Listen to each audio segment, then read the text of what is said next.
This is my recording for the energy cycle model deep dive assignment. Some organisms, such as plants or blue-green algae, use the photosynthesis process to convert water and carbon dioxide into oxygen and glucose in the presence of light. To dive in deeper, we must see how this happens. I like to use marshmallows to present water and carbon dioxide molecules.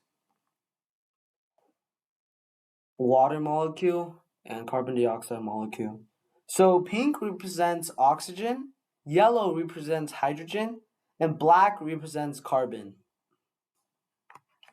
The photosynthesis process involves two steps. The first step is the light-dependent reaction. This step occurs in the thylakoid, where the light energy split water into hydrogen and ions and oxygen. Light also makes electrons in the organism become excited.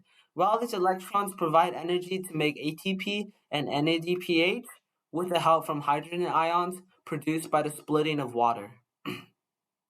The second step is the light-independent reaction, or known as the Calvin cycle, which happens in the stroma.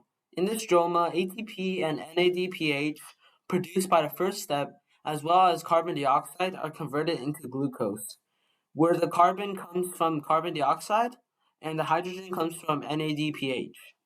To harvest energy from glucose, a process called cellular respiration is used. In cellular respiration, glucose is broken down into ATP, carbon dioxide, and water. Glucose moves through the three steps in cellular respiration: glycolysis, Krebs cycle, and electron transport chain.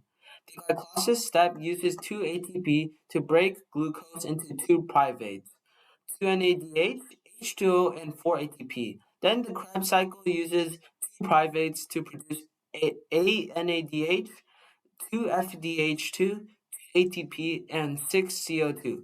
Finally, the electron transport chain step uses NADH and FADH2 to produce ATP and H2O. Thank you for listening to my presentation.